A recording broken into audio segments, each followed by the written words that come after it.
Jefford again from Rubik's Academy, and today I just want to make a very short video on an update on the coronavirus situation. Of course, not a medical update. I'm not a doctor, all right, but I just want to look at the social and economic aspects, give an update on the coronavirus, because the world is going to change after the pandemic. I mean, I've written about this in my articles, in my other videos, but today I want to look at a source that is a bit unconventional if you are an equity analyst. Most stock investors may not look at this particular source for information, but nonetheless, I like this source because it offers a different perspective, a non-finance, more of a political economic perspective on the current state of affairs. And this source is none other than foreign policy. Okay, so for foreign policy, you can see that, let me sign in. Foreign policy is, for those of you who watch my videos, you know that for foreign policy, it is one of the few platforms that I subscribe to in terms of reading, because I like foreign policy for the, like I said, the different perspective that it offers.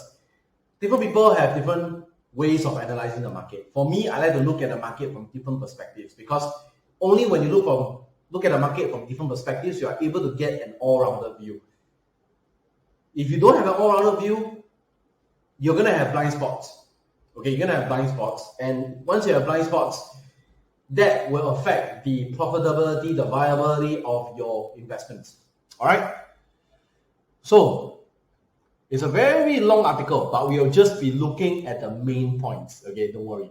That's why I say it's a very short video. Okay? Now, the first point is saying cities will survive the coronavirus. Okay? So don't expect cities to be gone. It's not going to be gone, right? And don't expect it to be depopulated. Okay? Cities will still stay very populated because of the fact that they are an economic center. Cities will still stay very populated because of the fact that they are centers and hubs for trade and all kinds of industrious activities. So don't expect cities to be depopulated. But of course, how life will be, how the habits, the way we go about our daily activities may change in the cities. But the number of people are not going to drop. Okay? The only way cities will start becoming depopulated is when the countryside will also become cities. That means the development spreads out. Okay? There is less disparity. And all the traditional countryside states also become cities. That is when you will see the current cities' population start to depopulate and spread out to the other cities around them. But other than that, for this article and for myself, I don't think this pandemic will result in a depopulation of the cities. Alright? Next. Okay? So, if pandemics become the new normal, then tens of millions of urban service jobs will disappear. Alright, so what are urban service jobs? They define it right here. Retail, leisure, and hospitality. Alright, so if these pandemics continue, you can expect a lot of jobs to be lost from these three sectors. But of course, this article doesn't really tell you where all these people will go or what are the new jobs that will be created during a pandemic. And of course, the assumption is if pandemics become the new normal. Alright, it's on a very high level time frame. It's analyzing the matter with. Okay? So city mayors are already revisiting urban plans to prevent the next pandemic. In other words, urban planning will change. The way we live next to each other, the way public transportation is being ordered, the way we order food, the way we talk to people, how far we want to talk to people, all those things will change. In other words, I to say urban planning. Okay? Of course, the way it changes will be different, but there will be a shift in paradigm. There will be a shift in paradigm towards a city that is less reliant on physical interfacing elements. All right. So down here, I want to actually highlight this sentence. Driverless cars and micro-mobility schemes may become increasingly vital. What does that mean? It means that you will see more and more AI, artificial intelligence, because driverless cars is a form of AI. Okay, micro-mobility is not AI, it's basically your bicycles, bikes, scooters. Okay, but the governance of those scooters, of those bikes, could be done through AI. So I always tell people that AI was bound to arrive maybe in the next 10 years or the next 20 years. But because of the pandemic, I believe that time frame is now drastically shortened. We could be seeing massive AI implementation in the next 5 years. It is very possible. All right.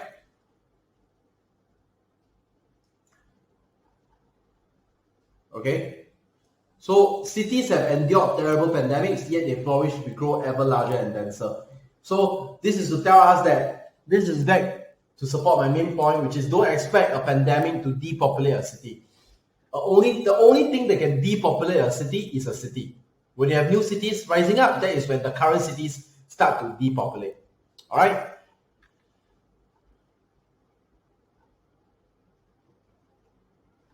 Reverse urbanization. Okay. So what does this term mean? What does it mean to reverse urbanize? Okay. Basically, it's this. We will develop best practices for protecting population health. So we will have SOPs in place to prevent people from gathering too much in one place, all right, or prevent people from being too close to one another. So all this, what it means is that the event organization industry, the bazaar industry, the seminar industry, all these industries, they will not die. In my opinion, they will not cease to exist, but they will exist in a very different way. And they have to exist in line with all these urbanization guidelines, reverse urbanization guidelines. Okay? Next. So this one is a case study by India. India's cities will slow down, becoming cleaner and less crowded. All right, but personally, I may not agree, because whether it becomes cleaner and less crowded is really dependent on, it's very dependent on culture. When you want a city to become clean, it's not just about implementing and imposing penalties or supervision. It's also about the inherent culture of the Indian society. They must be prepared to congregate less so that it's less crowded. Okay, they must be prepared to uphold higher levels of hygiene. Okay, so all these things play a part as well. All right, in other words, citizenry, all right, plays a huge role in terms of whether a city will become cleaner or less crowded. Not just for India, but for every other country on Mother Earth. Okay.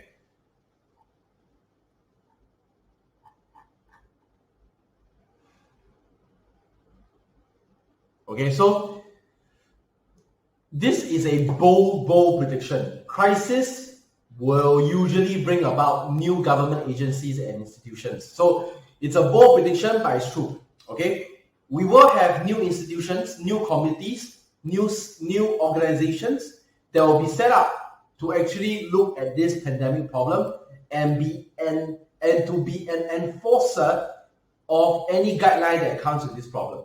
These institutions will rise up and they will create openings for new jobs, and that will create new demand for new types of services.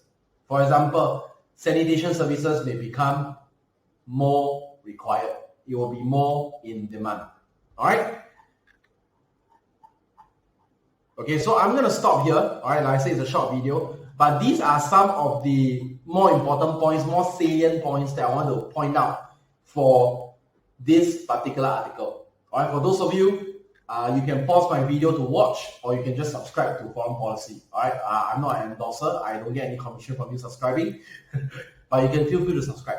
Okay, thank you very much. My name is Jeffrey Lim from Rubik's Academy. See you in the next video.